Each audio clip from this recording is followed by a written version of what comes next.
पिछली क्लास में अपने प्रकाश विद्युत प्रभाव के अंदर थोड़ी बेसिक चीज़ों की बात की थी, जैसे ऊर्जा क्या है, वो किस प्रकार से अपने को मिलती है, सतत होती है, ठीक है। उस प्रकार से अपने उसके बारे में थोड़ी बहुत बात की थी। आज अपने बात करेंगे प्रकाश विद्युत प्रभाव के अंदर कुछ बेसिक टर्म्स आती है।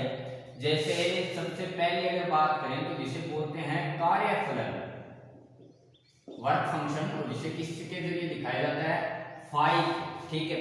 तो वर्क फंक्शन तो आपने पिछली क्लास में बात की थी भी किसी भी परमाणु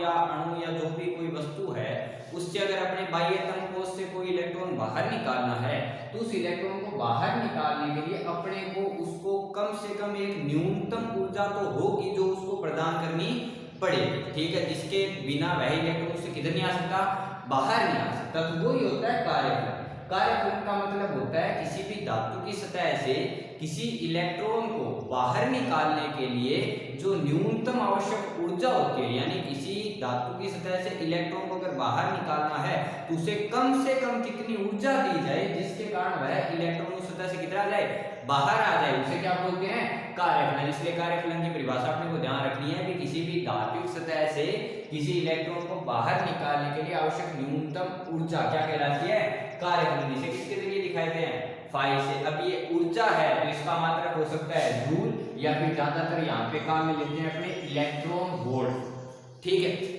अब अगर कार्यफलन की और अगर बात करें तो कार्यफलन का मतलब है न्यूनतम ऊर्जा, ठीक है, और वो भी किसी सतह से निकालने के लिए। अब अपने एक चीज क्लियर है भी कोई भी परमाणु हो, ठीक है, जैसे ए परमाणु है, बी है, सी है, मान लो तीन अपने पास अलग अलग परमाणु है, तो एक चीज ये भी अपने को क्लियर है भी अगर परमाणु अलग अलग है तो उनके द्वारा जो बाह्यतम कोश का इलेक्ट्रॉन है उसको बांधने के लिए ऊर्जा भी क्या लगाता है, अलग अलग, यानी हर एक परमाणु से अपने समान ऊर्जा पे इलेक्ट्रॉन को बाहर नहीं निकाल सकते, ठीक है। जैसे हाइड्रोजन है वो कम ऊर्जा पे इलेक्ट्रॉन उत्सर्जित कर सकता है, ऑक्सीजन है वो इलेक्ट्रॉन उत्सर्जित कर ही नहीं सकता, वह हमेशा उसको क्या करेगा, ग्रहण करेगा। यानी किसी भी परमाणु से या कोई भी धातु है उससे अगर इलेक्ट्रॉन बाहर निकालना है तो जो न्यूनतम ऊर्जा है वह उस परमाणु पे निर्भर करेगी, वह परमाणु है कैसा, ठीक है। हाइड्रोजन है उससे इलेक्ट्रॉन को बाहर निकालने के लिए अपने को ऊर्जा चाहिएगी अलग, ठीक है।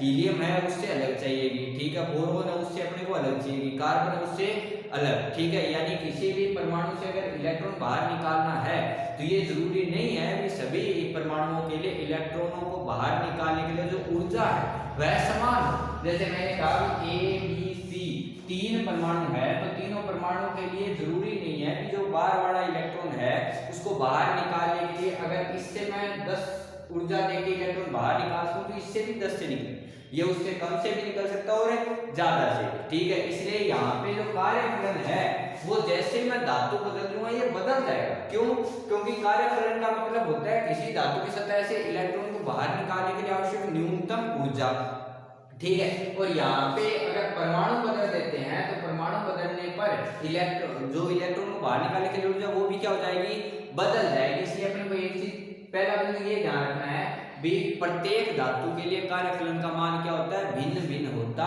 है। जैसे कार्बन है उसके लिए अलग मिलेगा अपने को, ठीक है, और है कोई भी सोडियम, अलग अलग चीजें हैं उनके लिए हर एक के लिए कार्यफलन का मान क्या होगा, अलग अलग होगा। दूसरी चीज जो कार्यफलन का मान है वो धातु को बदलने पर ही बदलेगा, क्यों, क्योंकि अगर अपने 6 कार्बन है मेरे पास तो कोई से भी कार्बन को उठा लो, सबके बाहर वाले इलेक्ट्रॉन को बाहर निकालने के लिए ऊर्जा क्या चाहिएगी, सेम, ठीक है। अगर जब तक मैं परमाणु नहीं बदलूंगा तब तक ऊर्जा का मान नहीं बदलेगा, ठीक है। इसलिए अपने को दूसरा बिंदु ये ध्यान रखना है भी कार्यफलन का मान किसी वस्तु के लिए तभी बदलता है जब उस वस्तु को क्या कर दिया जाए, बदल दिया जाए। यानी अगर अपने पास कोई धातु है, आयरन की परत है अपने पास, आयरन की है, ठीक है, तो उसको चाहे आयरन की वह परत कैसी भी हो, मोटी पतली कैसी भी हो, उसके लिए कार्यफलन का मान हमेशा क्या रहेगा, नियत। यानी जब तक अपने धातु को नहीं बदलेंगे तब तक उसके लिए कार्यफलन के मान में भी कोई बदलाव नहीं होगा। अगर अपने तीसरी बात करें तो तीसरे के अंदर ये देख सकते हैं भी जो कार्यफलन है वह उस धातु की सतह से इलेक्ट्रॉन को बाहर निकालने के लिए न्यूनतम ऊर्जा, ठीक है, और जो धातु की सतह पे क्या कर रही है, निर्भर कर रही है, ठीक है। तो यहाँ पे अगर मैं बात करूं भी कोई सतह है उसको कम से कम ऊर्जा कितनी चाहिए, 10। ठीक है, तो यहाँ पे अगर मैं ऊर्जा है वो कार्यफलन के बराबर ही दे रहा हूं, तो मैंने यहाँ पे ऊर्जा दी मान लो मैंने 12। ठीक है, तो एक चीज अपने को ये ध्यान रखनी है कि जब भी प्रकाश विद्युत प्रभाव की प्रायोगिक व्याख्या की अपने बात करते हैं तो उसके अंदर इसको जितनी ऊर्जा चाहिए उतनी ऊर्जा तो वो ग्रहण करता है, लेकिन जो एक्स्ट्रा ऊर्जा बचती है वह हमेशा ही कौन सी ऊर्जा के रूप में आती है, उसकी गतिज ऊर्जा के रूप। यानी कोई भी अगर इलेक्ट्रॉन है तो वह इलेक्ट्रॉन अगर जैसे इस बाह्य कोश वाले इलेक्ट्रॉन को ऊर्जा चाहिए 10, मैंने उसको ऊर्जा दी 12, यह 10 तो कार्यफलन के रूप में उस धातु से बाहर निकलने में खर्च करेगा, और जो बची हुई 2 है वह कौन सी ऊर्जा के रूप में उत्पन्न होती है, उसकी गतिज ऊर्जा के रूप में उत्पन्न होती है, जिसकी अपने आगे बात करेंगे भी आइंस्टीन की समीकरण में भी ये जो बची हुई ऊर्जा वो कौन सी ऊर्जा के रूप में बचती है, गतिज ऊर्जा के। ठीक है, तो वो अपने इसके अंदर आगे बात करेंगे। तो यहाँ तक अगर अपने देखें तो कार्यफलन का मतलब न्यूनतम ऊर्जा, और कार्यफलन जैसे ही अपने धातु बदलेंगे तब बदल जाएगा। ठीक है, और प्रत्येक धातु के लिए कार्यफलन का मान क्या होगा, अलग अलग। और ये जो कार्यफलन का मान है वो धातु की सतह पर क्या करता है, निर्भर करता है, यानी धातु है कैसे। ठीक है, ऐसी कोई धातु है जो अपने इलेक्ट्रॉन को ज्यादा ऊर्जा से बांधती है, या फिर ऐसी कोई धातु है जो अपने इलेक्ट्रॉन को कम ऊर्जा से बांध सकती है। ठीक है, अब अगर दूसरे बात करें तो यहाँ पे एक दूसरी टर्म आती है देली ऊर्जा।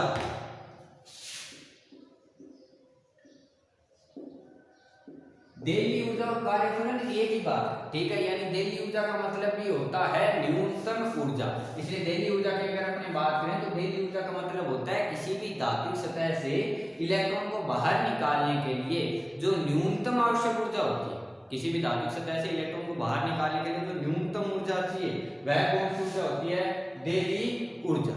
ठीक है, इसलिए अगर अपने देली ऊर्जा और कार्यफलन की बात करें तो वो दोनों सेम ही। तीसरी चीज आती है यहाँ पे देली आवर्ती। अगर अपने बात करें देली आवर्ती की, जिसे दिखाते हैं किसके जरिए, म्यू नॉट से, तो अपने को एक चीज क्लियर है कि जो ऊर्जा होती है E इक्वल टू लिखते हैं h म्यू नॉट गुणा आवर्ती h गुणा आवर्ती h होता है प्रांगणीयता। ठीक है, म्यू नॉट होती है, म्यू होती है उसकी आवर्ती, और E होता है ऊर्जा। तो अगर अपने बात करें देली आवर्ती की, तो देली आवर्ती का सीधा संबंध होता है देली ऊर्जा से। ठीक है, या फिर बोल सकते हैं कार्यफलन से, यानी देली आवर्ती का मतलब ये हो गया भी यहाँ पे जो E है वो म्यू नॉट के क्या है, समानुपाती है, तो म्यू नॉट के समानुपाती है। तो अगर मैं देली ऊर्जा देखूं तो देली ऊर्जा का मतलब होता है न्यूनतम ऊर्जा, तो म्यू नॉट उसके क्या बिल्कुल सामने, यानी देली आवर्ती का मतलब हो गया न्यूनतम आवर्ती। इसलिए देली आवर्ती की परिभाषा लिखते हैं किसी भी धात्विक सतह से किसी इलेक्ट्रॉन को बाहर निकालने के लिए डाले गए प्रकाश की न्यूनतम आवर्ती। ठीक है, जिसके बिना कोई भी इलेक्ट्रॉन बाहर उत्सर्जित नहीं हो सकता, उसे क्या बोलते हैं, देली आवर्ती। इसलिए अपने को ये ध्यान रखना है कि E अगर न्यूनतम है तो म्यू नॉट भी क्या है, न्यूनतम। इसलिए देली आवर्ती में लिख सकते हैं कि किसी धात्विक सतह से इलेक्ट्रॉन को बाहर निकालने के लिए जो न्यूनतम आवर्ती की आवश्यकता होती है उसे क्या बोलेंगे, देली आवर्ती। अब अपने को अगर बात करें प्रकाश विद्युत प्रभाव में, तो प्रकाश विद्युत प्रभाव के अंदर धात्विक सतह से इलेक्ट्रॉन को बाहर निकालना है तो उसके लिए कुछ न्यूनतम ऊर्जा तो चाहिए, और उसके संबंधी क्या है कि न्यूनतम आवर्ती। इसलिए अपने को ये चीज ध्यान रखनी है भी जो देली आवर्ती है उससे कम आवर्ती पर प्रकाश विद्युत प्रभाव कभी भी संभव नहीं है। प्रकाश विद्युत प्रभाव तभी संभव है जब डाले गए प्रकाश की जो आवर्ती है वो उसकी देली आवर्ती से थोड़ी सी क्या हो, ज्यादा हो, या फिर देली आवर्ती के क्या हो, बराबर, उससे कम नहीं होनी चाहिए। ठीक है, अब अगर अपने बात करें प्रकाश विद्युत प्रभाव के अंदर किसी धात्विक सतह पे मैंने कोई देली आवर्ती या देली ऊर्जा से ज्यादा ऊर्जा का प्रकाश डाला जिसके कारण उससे इलेक्ट्रॉन किधर निकल गया, बाहर। ठीक है, तो ये जो इलेक्ट्रॉन है वो अपने धातु की सतह से बाहर निकला है, और ये तब निकला है जब मैंने इस पे प्रकाश के रूप में क्या डाली है, ऊर्जा। तो यहाँ पे जो इलेक्ट्रॉन है उसे बोलते हैं प्रकाशिक इलेक्ट्रॉन, या फिर बोल सकते हैं फोटो इलेक्ट्रॉन। ठीक है, इसलिए अपने को ध्यान रखना है कि जो धातु की सतह है उस पर मैंने जैसे जो प्रकाश डाला, उस प्रकाश डालने के कारण जो धातु की सतह से जो इलेक्ट्रॉन उत्सर्जित हुआ है प्रकाश से संबंधित ऊर्जा के कारण, ठीक है, वह इलेक्ट्रॉन क्या कहलाता है, फोटो इलेक्ट्रॉन। ठीक है, इसे बोलते हैं प्रकाशिक इलेक्ट्रॉन। अब अगर उत्सर्जन की बात करें अपने किसी धातु की सतह से, तो वह उत्सर्जन अलग अलग प्रकार से लिख सकते हैं। एक तो हो गया प्रकाशिक उत्सर्जन, ठीक है, जो अपने प्रकाश डाल के उससे इलेक्ट्रॉन बाहर निकाले। एक होता है तापीय उत्सर्जन।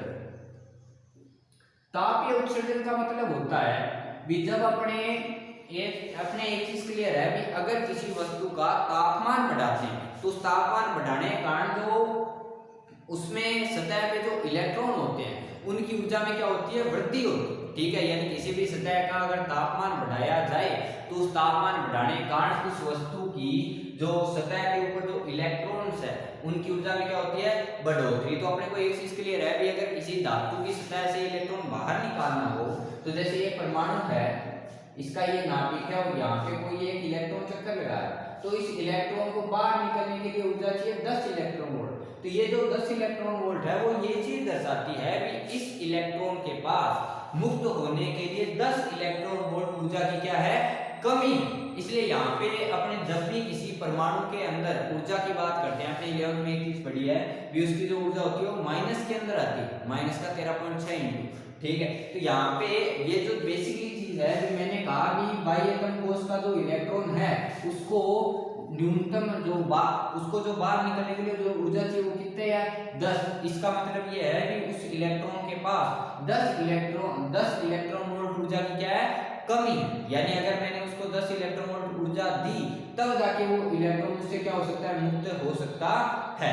ठीक है, इसलिए यहाँ पे अगर मैं तापीय उत्सर्जन की बात करूं तो तापीय उत्सर्जन का मतलब ये है कि अगर मैं किसी धात्विक सतह का तापमान लगातार क्या करता जा रहा हूं, बढ़ाता जा रहा हूं, तो तापमान बढ़ने के कारण अपने को एक चीज क्लियर है कि तापमान बढ़ाने का मतलब ये होता है कि किसी भी धातु की सतह के जो इलेक्ट्रॉन है उसकी क्या बढ़ा रहे हैं, अपने ऊर्जा, और इसके पास कमी कितनी है, 10। यानी एक स्थिति ऐसी आ सकती है कि जब मैं इस परमाणु का तापमान अगर लगातार बढ़ाता जा रहा हूं तो तापमान के कारण एक ऐसी इतनी ऊर्जा उत्पन्न हो सकती है कि यह इलेक्ट्रॉन से किधर निकल जाए, बाहर। तो इस स्थिति के अंदर इलेक्ट्रॉन का उत्सर्जन हो गया। तो इस प्रकार का उत्सर्जन क्या कहलाता है, तापीय उत्सर्जन। तो तापीय उत्सर्जन के अंदर अपने को ध्यान रखना है कि किसी भी वस्तु पर, ठीक है, या किसी भी धात्विक सतह का अगर तापमान लगातार क्या किया जाता है, बढ़ाया जाता है, तो तापमान बढ़ाने के कारण वह जो इलेक्ट्रॉन है वह ताप ऊर्जा को क्या करता है, ग्रहण करता है, और उस ग्रहण की गई ऊर्जा के कारण अगर उसकी ऊर्जा उसके कार्य के क्या हो जाए, बराबर हो जाए, तो वह इलेक्ट्रॉन उससे किधर निकल सकता है,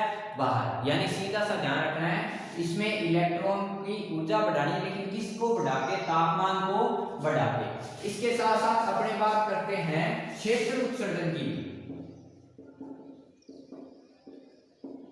क्षेत्र उत्सर्जन का मतलब ये है कि अपने बात की थी विद्युत क्षेत्र की।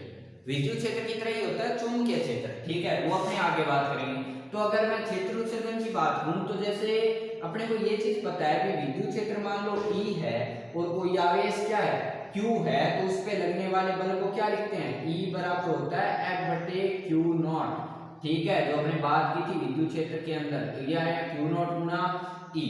ठीक है, तो एक चीज अपने को क्लियर है कि अगर मैं किसी आवेश के पास में कोई विद्युत क्षेत्र उत्पन्न करूंगा तो उस विद्युत क्षेत्र, वह जो विद्युत क्षेत्र है वो उस आवेश पे हमेशा क्या लगाएगा, एक बल आरोपित करेगा। ठीक है, तो अगर अपने बात करें कि कोई धातु की सतह है, इसकी सतह पे ये इलेक्ट्रॉन है, मैंने इस धातु की सतह पे एक विद्युत क्षेत्र उत्पन्न किया, यानी मैंने कोई बाह्य विद्युत क्षेत्र आरोपित किया।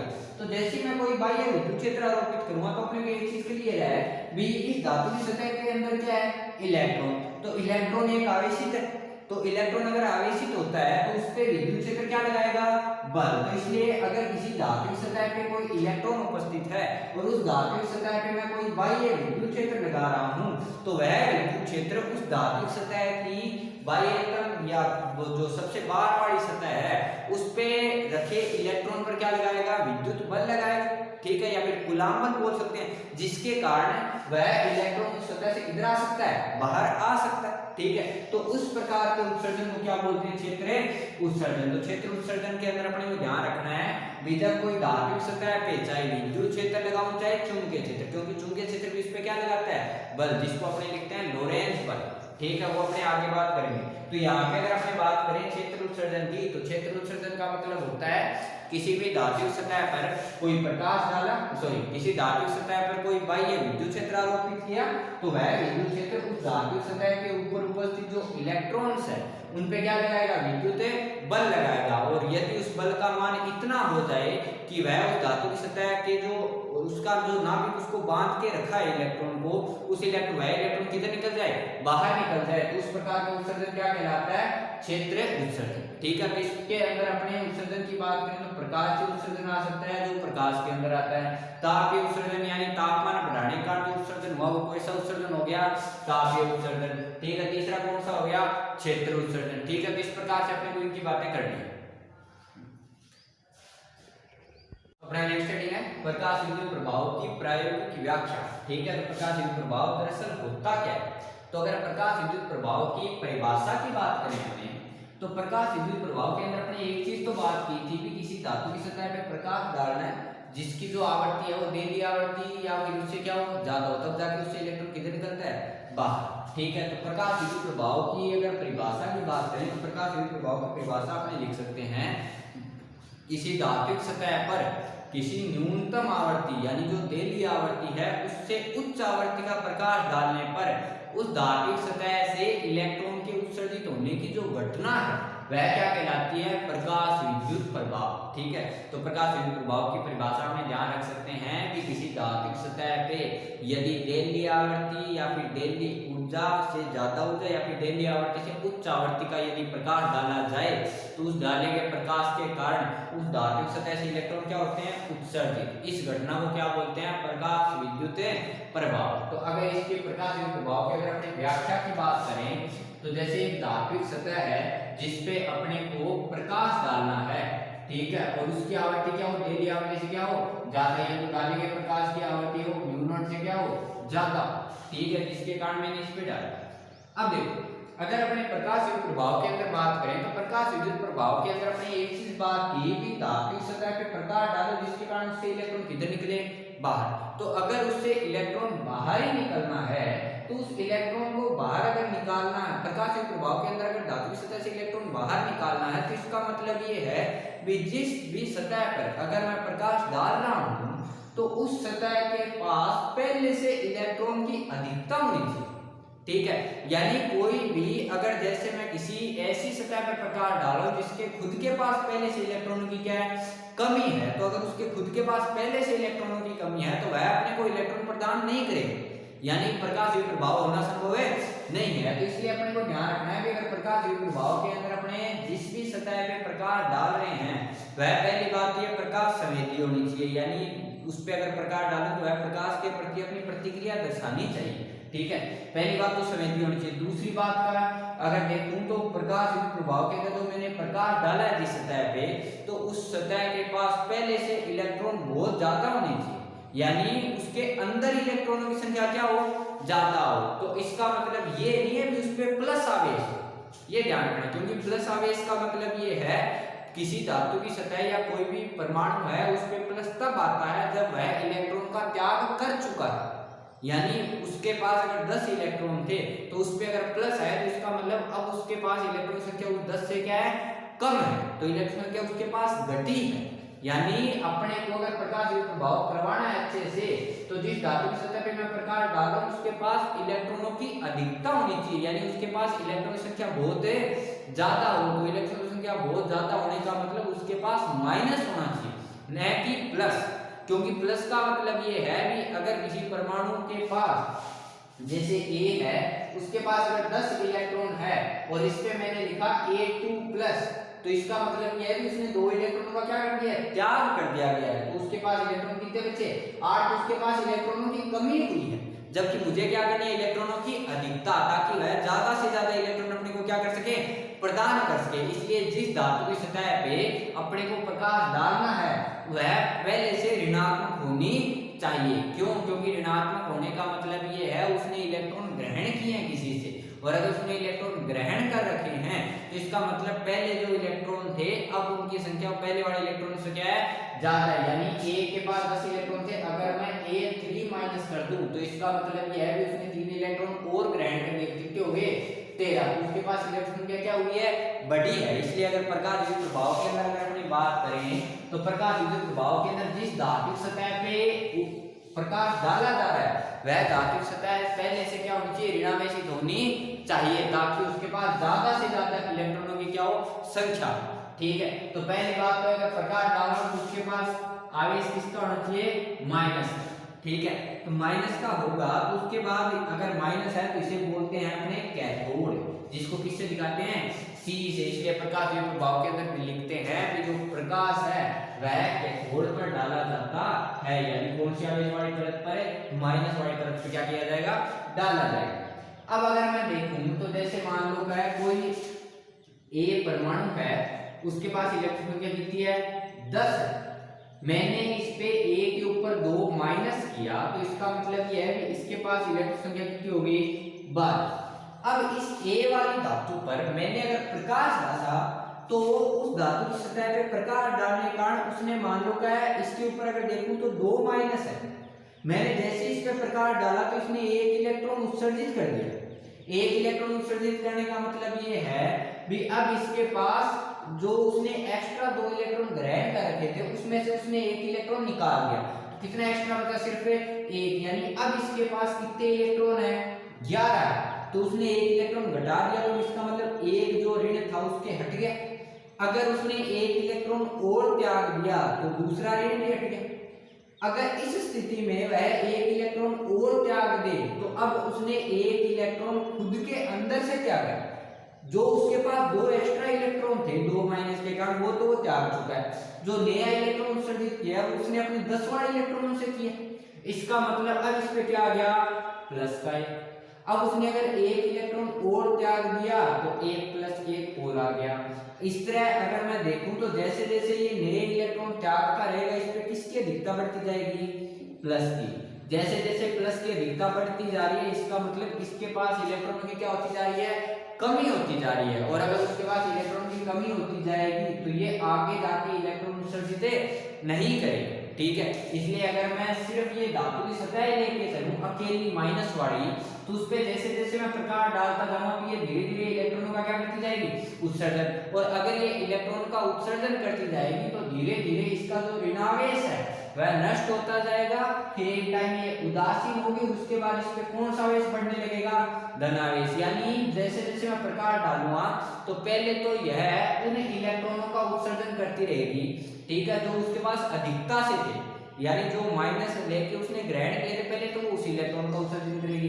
जैसे ही वो अधिक वाले इलेक्ट्रॉन पूरे खत्म हो जाएंगे तो उदासीन हो जाएगी। और अब अगर मैं और ज्यादा प्रकाश डाल रहा हूं तो अब यह उन इलेक्ट्रॉनों का उत्सर्जन करेगी जो पहले से उसके स्वयं के थे, खुद के थे।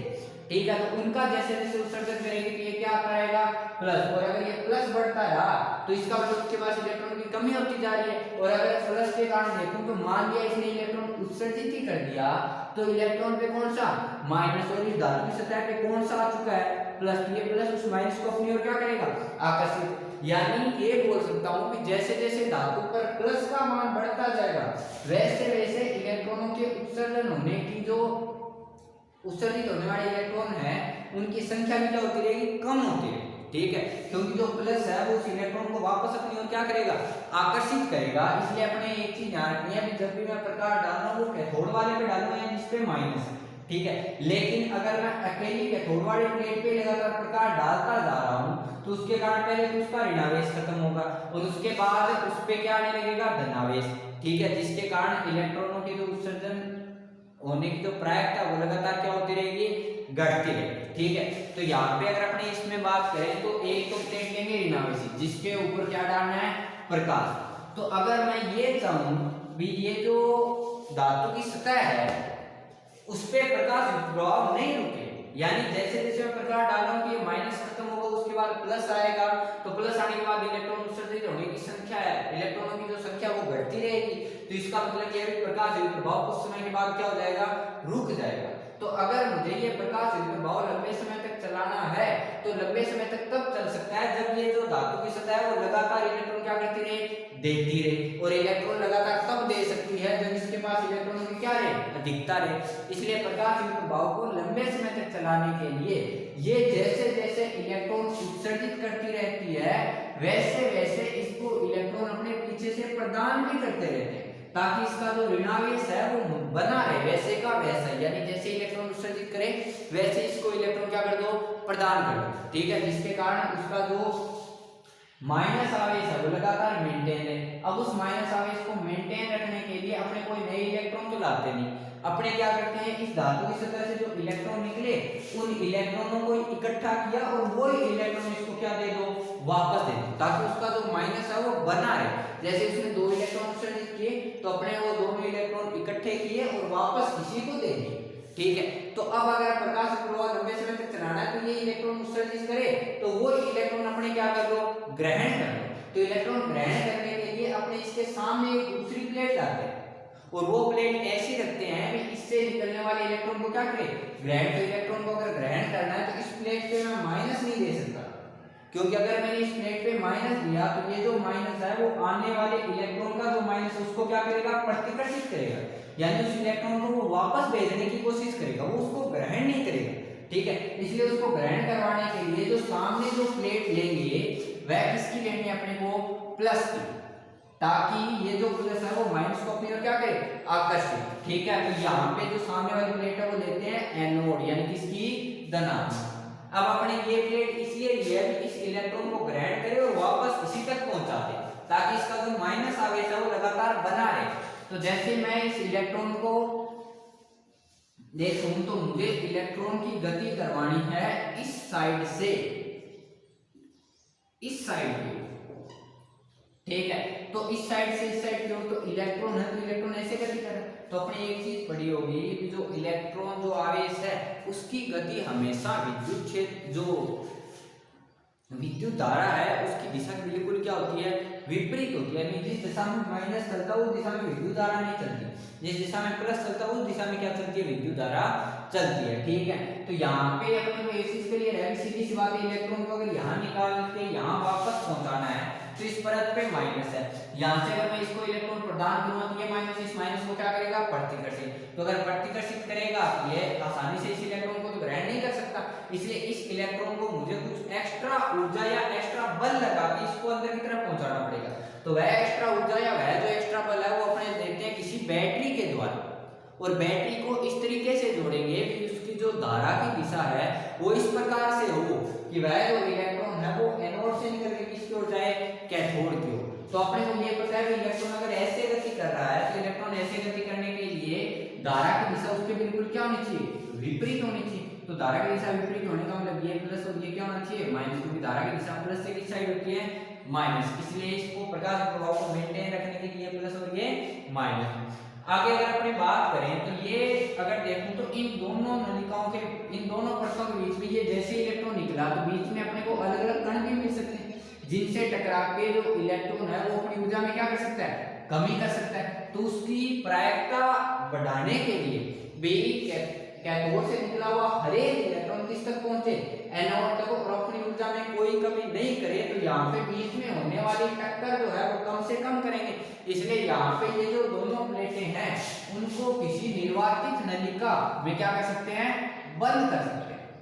ठीक है, ताकि निर्वातित होने का मतलब यहाँ पे बिल्कुल भी वायु वगैरह के कण उपस्थित न हो, ताकि यहाँ से ज्यादा निकलने वाले इलेक्ट्रॉन यहाँ तक पहुंचे। ठीक है, इसलिए अपने अगर प्रायोगिक व्याख्या में बात करें तो ये लिख सकते हैं विप्रकाश द्वीप प्रभाव में सर्वप्रथम कैथोड प्लेट लेते हैं जो ऋणावेशित होती है, जिसपे प्रकाश है वो डेली आवृत्ति से ज्यादा आवृत्ति का क्या किया जाएगा, डाला जाएगा। ठीक है, उसके सामने एक एनोड की प्लेट लेते हैं जो कैथोड से उत्सर्जित होने वाले इलेक्ट्रॉन को क्या करती है, ग्रहण करती है। ठीक है, और ये जो कैथोड और एनोड है उनको अपने निर्वातित कांच की नलिका में क्या कर सकते हैं, बंद कर सकते हैं, ताकि जो इलेक्ट्रॉन उत्सर्जित हो वो आगे प्रायिकता उनकी क्या हो, ज्यादा से ज्यादा। इस प्रकार से अपने उसकी प्रायोगिक व्याख्या कर